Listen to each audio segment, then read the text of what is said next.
Alors, avec plus ou moins d'augmentation, mais on l'a tous subi ces derniers temps, et c'est pas prêt de s'arrêter. De quoi je parle? De la hausse du prix de l'électricité. Mais saviez-vous qu'au quotidien, avec quelques petits gestes tout simples, on peut facilement éviter le gaspillage d'énergie et ainsi économiser pas mal d'argent? Vous voulez tout savoir? Restez avec moi.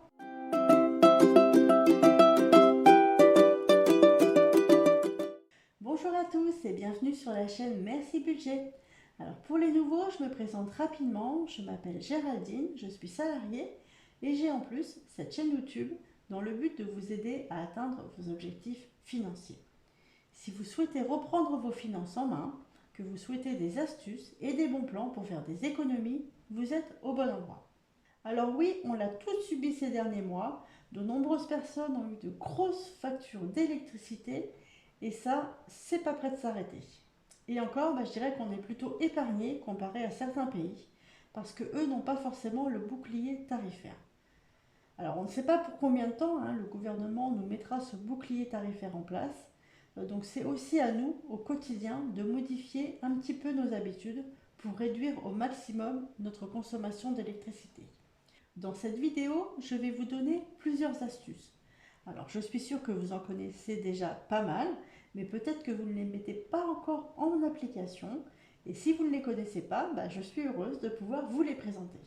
Alors, pour la petite histoire, mon fournisseur d'énergie qui est Total Direct Energy a lancé il y a quelques mois un challenge pour réduire la consommation des foyers. En fonction de notre réduction de consommation, on peut gagner un chèque sur notre prochaine facture. Et donc, on a décidé, en concertation avec toute la famille, de participer à ce challenge. Et donc, nous devrions gagner entre 80 et 100 euros. Le challenge n'est pas encore tout à fait terminé, donc on verra ça d'ici quelques semaines. Donc, je me suis dit, pourquoi pas vous présenter une vidéo sur sa facture d'électricité et comment réduire la consommation. Alors la première astuce qui est toute bête mais qui peut vous faire économiser beaucoup d'argent, ça va être d'éteindre les veilles des appareils électriques. Parce que même en veille, un appareil consomme. Et c'est vrai qu'on ne se rend pas forcément compte, mais ça peut représenter en fait plus de 100 euros par an, juste pour les appareils en veille. Et on a tous énormément d'appareils électriques qui sont branchés en permanence et on n'en a pas forcément besoin. Alors pendant longtemps, je n'ai pas forcément voulu éteindre mes appareils en veille, car je trouvais que c'était un petit peu contraignant. Et puis grâce au challenge de Total Direct Energy, j'ai voulu faire des réductions sur mes factures électriques. Et donc nous avons pris l'habitude de débrancher certains appareils, comme par exemple le lave-linge, le cookéo, le grille-pain, la bouilloire. Donc c'est vrai que ce sont des appareils que nous utilisons qu'une ou deux fois par semaine. Et donc il est inutile qu'ils restent branchés 24 heures sur 24. C'est vrai qu'on consomme bêtement de l'électricité. Et puis ensuite, pour toute la partie qui concerne la télé, avec la box, l'ampli, la sono, je ne sais plus trop ce qu'on a d'autre, le lecteur DVD, on a mis en place une multiprise avec un interrupteur et donc ça permet d'éteindre tous les appareils en même temps. On le fait la nuit, puisque on ne regarde pas la télé la nuit, et ensuite en journée aussi, puisque on est au travail. Donc au final, tous ces appareils, on les utilise un petit peu le matin, un petit peu le soir, et avant ils étaient branchés 24 heures sur 24. Il faut savoir qu'une multiprise avec un interrupteur, ça coûte moins de 10 euros. Et quand on sait qu'une box qui reste allumée 24 heures sur 24 peut consommer autant qu'un lave-linge, ça laisse à réfléchir. Ensuite, lorsque vous devez acheter un nouvel appareil électroménager, essayez de regarder un petit peu dans quel classement il se trouve pour choisir l'appareil le moins énergivore possible. En ce qui concerne le frigo, la bonne température se situe entre 4 et 5 degrés. Donc essayez de le régler à cette température. Évitez d'ouvrir la porte trop souvent ou trop longtemps. Et surtout, lorsque vous voulez mettre un plat dedans, s'il est chaud, laissez-le refroidir avant de le mettre dedans. Ça évitera que le frigo tourne à plein régime pour rien. Pensez également à nettoyer la grille qui se trouve derrière le frigo pour éviter une surconsommation. Pour le congélateur, la bonne température se situe à moins 18 degrés. Essayez également d'éviter d'ouvrir trop longtemps la porte. Et pareil, laissez refroidir les plats avant de les mettre dedans. Pensez également à nettoyer la grille derrière et à le dégivrer régulièrement, puisqu'on sait que 3 mm de givre, c'est 30% de consommation électrique en plus. Pour le four, privilégiez les fours à chaleur tournante. Évitez aussi d'ouvrir trop souvent la porte lorsque celui-ci est en fonctionnement. Vous pouvez aussi éteindre votre four avant la fin de la cuisson et ainsi vous pourrez économiser 10% de votre électricité. Si vous avez la chance d'avoir un lave-vaisselle, le lancez uniquement lorsqu'il est plein.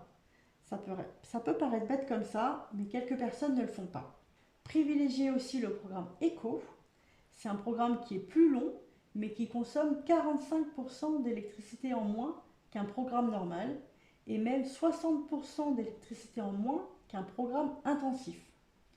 En fait, ça va être la même eau qui tourne plus longtemps, mais qui chauffe moins. Et on sait que c'est le chauffage qui coûte le plus cher. Par contre, pensez à mettre un petit peu le mode intensif de temps en temps pour décrasser un petit peu votre lave-vaisselle. Pour le lave-linge, c'est la même chose que le lave-vaisselle. Essayez d'utiliser le plus souvent possible le programme Eco ou mettre à 30 degrés. Ça vous fera économiser entre 15 et 50% d'électricité. Et pareil que pour le lave-vaisselle, faites fonctionner de temps en temps votre lave-linge avec un programme à haute température pour éviter que la machine s'encrasse.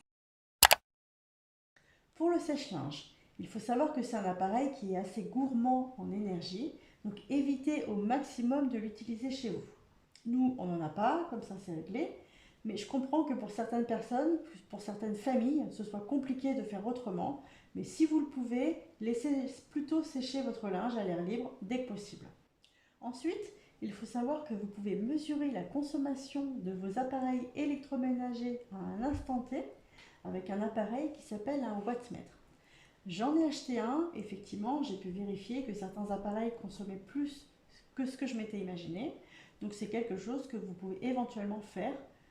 Mais l'idéal, ça va être de vraiment débrancher le plus d'appareils possible, en sachant que de toute façon, tout appareil qui reste allumé consomme. Ensuite, si vous avez choisi une option heure creuse, heure pleine avec votre fournisseur d'électricité, eh bien mettez vos appareils en fonctionnement pendant ces créneaux. Alors attention, ce n'est pas toujours valable d'avoir le compteur heure creuse, heure pleine, contrairement à ce qu'on pourrait croire. Et d'ailleurs, j'en parle dans une autre vidéo si ça vous intéresse. Mais si vous avez les heures creuses, mettez les appareils en fonctionnement pendant ces créneaux-là.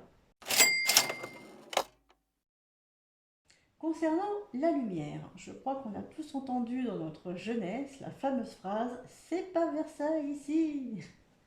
Et peut-être que maintenant, c'est vous qui le dites à vos enfants. Et pour cause, la lumière représente quand même une grosse partie de nos dépenses électriques.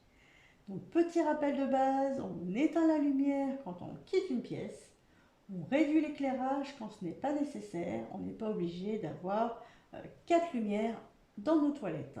Et le mieux, ça va être d'avoir un variateur pour pouvoir doser la lumière en fonction de nos besoins.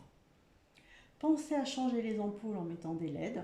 C'est vrai que ça coûte un petit peu plus cher, mais ça consomme 10 fois moins en électricité et ça dure beaucoup plus longtemps. En moyenne, une ampoule a une durée de vie de 1000 heures et une LED, c'est entre 20 000 et 80 000 heures. Donc ça sera vite rentabilisé. Et dernière petite astuce concernant la lumière, eh bien nettoyez vos ampoules, faites la poussière, vous y verrez plus clair. Concernant la cuisson, si vous ne le faites pas, il suffit de mettre un couvercle sur votre casserole ou sur votre poêle pendant la cuisson. Vous gagnez du temps et vous évitez de faire du gaspillage. Une petite astuce que j'ai découvert il y a peu de temps pour la cuisson des pâtes et dont maintenant je raffole. En fait, quand vous faites bouillir l'eau, vous mettez les pâtes dedans, vous mettez un couvercle, vous éteignez le feu. Eh bien, je n'y croyais pas, mais les pâtes cuisent normalement. Et voilà, j'ai 42 ans et on en apprend tous les jours. Vous pouvez également faire du batch cooking, vous savez, c'est l'art de cuisiner toute une après-midi, un jour de la semaine. Et comme ça, vous pourrez cuire plusieurs choses en même temps dans votre four. L'eau. Et oui, parce que même si on parle d'électricité, votre utilisation en eau aura une incidence sur votre facture d'électricité. Donc pour les conseils, ne laissez pas votre mitigeur au milieu en position intermédiaire, puisque du coup vous mettrez en marche votre ballon d'eau chaude, votre chaudière, et c'est de l'eau tiède qui va être utilisée à chaque fois. Il n'y en a pas forcément besoin, que ce soit pour laver des légumes, pour se laver les mains ou pour se laver les dents. Et donc si vous n'avez pas de mitigeur, le mieux c'est quand même de les remplacer, parce que si vous utilisez les anciens robinets eau chaude, eau froide, là pour le coup quand vous voulez de l'eau chaude, vous gaspillez pas mal d'eau et d'énergie le temps de trouver la bonne température. Autre conseil, installez des mousseurs ou des réducteurs de débit sur vos robinets, puisque donc ça vous fera économiser de l'eau et donc de l'électricité. On estime en fait à 40 € d'économie en moyenne juste pour l'électricité par an si on installe des mousseurs ou des réducteurs. Et ensuite, si votre ballon d'eau chaude est dans une zone froide, protégez-le, vous ferez plus de 20 € d'économie par an en moyenne. Si vous devez vous absenter sur une longue période, pensez à couper votre ballon d'eau chaude, ça évitera qu'il se mette en fonctionnement. Vous pouvez également installer un thermostat électronique pour régler la température de consigne. Ça vous fera économiser plus de 30 € en moyenne. La température de consigne se situe entre 50 et 55 degrés. Ça va être pour limiter le développement des bactéries et l'accumulation de calcaire. Et donc si vous êtes dans une zone avec du calcaire, pensez à bien détartrer votre ballon régulièrement. Et dernier conseil, concernant l'eau, prenez plutôt des douches au lieu des bains, mais surtout faites-vous plaisir quand même de temps en temps. Alors concernant le chauffage et donc les radiateurs électriques, essayez de baisser le chauffage un petit peu, même si je pense qu'on l'a tous fait ces derniers temps. Il faut savoir qu'un degré en moins, c'est 7% d'économie en plus sur votre facture. Donc ce n'est quand même pas négligeable. Et si vous devez avoir une absence prolongée, pensez à éteindre ou à mettre en mode hors gel vos radiateurs. Pensez également à éteindre vos radiateurs avant d'aérer, puisque vous savez que vous devez aérer tous les jours. Ce qui est pas mal, c'est d'avoir un thermostat sur le radiateur. Nous, on n'en avait pas, par exemple, dans la chambre de ma fille l'année dernière, et sa chambre est située au nord, et c'est vrai que clairement, on faisait n'importe quoi. On n'arrivait pas à bien doser le bouton, et du coup, parfois il faisait très très chaud, et parfois très très froid. Ça nous est même arrivé 2 ou 3 fois d'oublier de mettre le chauffage, et le matin on s'est rendu compte qu'il faisait 15 degrés dans sa chambre, alors qu'elle n'avait même pas un an. Donc ça m'a un petit peu agacée, et on a mis pour cette année un radiateur avec un thermostat. Résultat, la nuit, il fait toujours 18 dans sa chambre, et on gagne au niveau de l'électricité, puisque la température reste stable. Un thermostat qui est programmable, ça permet de réaliser en moyenne 15% d'économie sur son chauffage. Ensuite, une astuce, et c'est la première fois que l'on a fait ça cet hiver, ça va être de fermer les volets dès que les températures sont un petit peu trop basses. C'est vrai qu'on ne le faisait pas, mais ça permet d'économiser aussi. Et si vous avez des rideaux, vous pouvez les tirer, ça évitera toujours que l'air froid rentre. Pensez également à bloquer les entrées d'air, par exemple calfeutrer les portes qui donnent sur l'extérieur avec des boudins pour bas de porte, vous savez. Et aussi si c'est sur des pièces qui ne sont pas chauffées. Par contre, ne jamais boucher les grilles de ventilation car elles sont essentielles pour maintenir une bonne qualité de l'air dans votre logement. Si vous avez un climatiseur, essayez de ne l'utiliser que vraiment si nécessaire. Et surtout, je sais que ce n'est pas toujours évident, mais essayez de faire en sorte que l'air chaud ne rentre pas dans la maison. Et surtout, pensez à bien faire des comparatifs entre les fournisseurs d'énergie et revoir votre contrat parce que peut-être qu'il ne correspond pas très bien à votre consommation. J'en parle en détail dans une vidéo sur comment j'économise plus de 1300 € par an sans rien changer à mes habitudes. Et donc, si ça vous intéresse, vous pourrez aller la voir. Enfin, dernier conseil que je pourrais vous donner, c'est d'effectuer des travaux d'isolation si vous en avez la possibilité. Dans une maison, on a beaucoup de déperdition de chaleur, notamment par le toit. Et donc peut-être penser à revoir votre isolation ou changer votre mode de chauffage. Il y a des aides qui existent pour cela. Vous pouvez appeler un conseiller chez France Rénov'. Ils vous donneront des conseils gratuits et totalement neutres. Le numéro de téléphone, c'est le 0808 800 700. C'est un numéro gratuit. ou alors vous pouvez aller sur le site de france-rénov.gouv.fr. Je vous mettrai tout dans la description. Vous pouvez aussi faire une simulation sur les aides dont vous pourriez bénéficier sur le site MaPrimeRénov. Vous trouverez également toutes les infos sur le site de l'ADEME, je vous mets tout dans la description.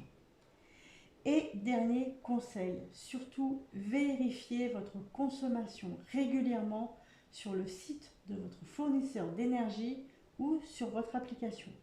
Ça sera le meilleur moyen d'éviter les mauvaises surprises. Si vous avez appris des choses dans cette vidéo, n'hésitez pas à mettre un petit j'aime et à vous abonner, à activer la petite cloche. Et sur ce, je vous dis à très vite. Bye!